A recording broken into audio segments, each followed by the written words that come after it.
Hello guys, welcome back to Sun 11 Quintaro. Kamusta kayo mga Aquarius? So, titignan natin kung ano ang mga update sa inyo mga Aquarius. General to, pangkalahatan na reading, pwede mag-resonate, pwede hindi. Kunin lamang kung ano para sa inyo at ang ibang hindi ay ibigay pa natin sa iba. So, maraming salamat sa patuloy na pagsuporta. Aquarius, thank you and sa patuloy na pagsuporta. Thank you po. So, simulan natin ang reading nyo, mga Aquarius.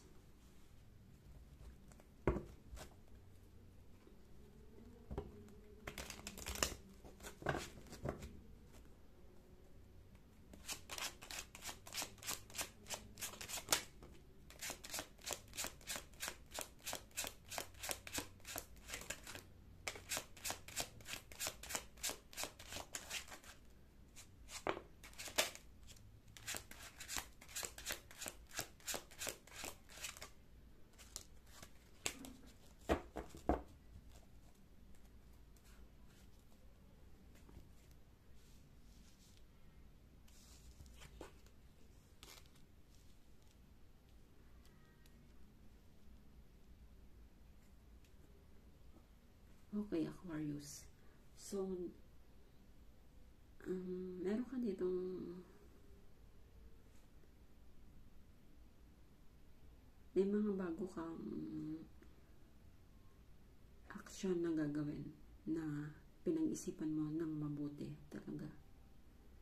No? So, itong thinking mo about your financial or investment or going to success, kung ano man itong iniisip mo, papunta ka na doon sa progress, papunta ka na sa proseso na gagawin mo na, no? Gagawin mo na yung mga idea mong naiisip, a-actionan mo na itong mga bagay na to.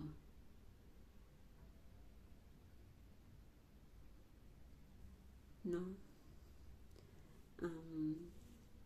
Kahit medyo mahirap para sa'yo kung paano, pero nandun ka sa papunta ka na. No? Papunta ka na doon. Kasi minsan siguro nagja-juggling ang iyong financial, ang iyong kaperahan. Parang bababa, aakyat, bababa. Hindi siya nagkakaroon ng consistent. So, may mga sitwasyon na ganun. Kaya, parang nahihirapan ka akyatin pa yung iba mong pangarap or puntahan. Pero nandun ka na papunta ka na. No? Unti-unti mo nang tinatahak tong mga pangarap mo. No? Kung nagkaroon ka dito ng struggle, mga previous mong nangyari sa buhay mo, siguro nagkaroon ka ng mga struggle dito, Aquarius. May mga bagay kang mga pinagsisihan at may mga bagay ka rin siguro hindi nag-click, hindi nag-boom. Pero nandito ka pa rin, lumalaban ka pa rin, tumatayo ka pa rin sa mga pangarap mo. No, ang ilan din naman siguro dito naglalayag kayo sa dagat or doon ang trabaho ninyo sa dagat, siguro seaman ang ilan, no? Pero ang ilan din unti-unti nyo tinatahak yung mga pangarap ninyo, no? Kung may mga struggle man, nandito ka pa rin sa thinking na hindi lang ganito ang mangyayari na parang may mga balakid, no? Balakid sa mga pangarap mo. Nandito pa rin yung thinking mo na bawat araw sumisikat ang araw, may bagong pag-asa. So nandun ka sa point na yun. Kahit nag-i-struggle ka sa pera mo, nandun ka pa rin, tuloy-tuloy ka pa rin. Tuloy-tuloy pa rin ang progress mo para sa mga pangarap mo. para sa mga gagawin mo about financial stability, no? So, ano pa ang message sa inyo mga Aquarius?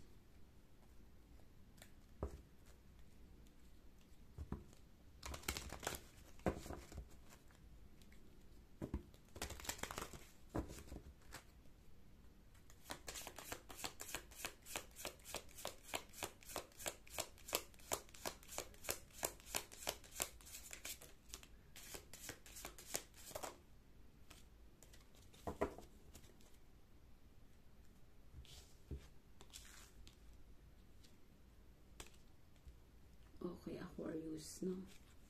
So, siguro ang ilan sa inyo mahilig sa mga pets, mahilig kayo sa mga hayop, mapagmahal kayo, naiintindihan nyo yung nararamdaman ng mga pets, or ang ilan din sa inyo mahilig kayo sa mga farm, mahilig kayong mamasyal sa mga bukid, no? At talagang nagkakaroon kayo ng connection sa mga animals, no? Siguro pet lover kayo, no? At mahaba-haba pa, no? Mahaba-haba pa yung tatahakin mo, yung lalakarin mo, yung paglalakbay mo para dito sa gagawin mong desisyon na pinag-isipan mo na mabuti, pero at the end makakarating ka rin, no? Makakarating ka rin dito sa mga pangarap mo, no? And best friend, true friends stick together no matter what. So kung meron kang mga kaibigan na talagang tapat sa'yo, na hindi ka niloko, hindi ka binackstab, ituloy mo lang ang pakikipagkaibigan sa kanila kahit anong mangyari. Kasi yan din ang tutulong sa'yo balang araw. No? Huwag mo silang hayaan din na mawala sa'yo. Kasi dahil ang turing din niya sa inyo ay best friend. No? Kung ano man ang binibigay sa inyo, ganun din ang ibigay ninyo sa kanila. No? Dahil yan ang talagang turing sa inyo, ang best friend. So, huwag niyo sisirain kung meron kayong mga kaibigan na talagang true friends para sa inyo. Huwag nyo sisirain yan, yung tiwala, no? At yun, pagkakaintindihan, no? Sa mga communication ninyo. So, yun po, tuloy lang po. At itong mga pangarap mo, balang araw makuha mo rin to. No, hindi man sa ngayon, pero unti-unti, no? Unti-unti, matutupad to, no? Expect mo yan. Gawin mo ang pinaka-the best mo. Gawin mo talaga yung pinaka-gusto mo. At i-push mo ang sarili mo para makuha mo itong mga pangarap mo. No? Lalong-lalo na sa iyong financial. No? So, yun po ay pamasid sa inyo mga Aquarius. Thank you, and God bless po. Thank you.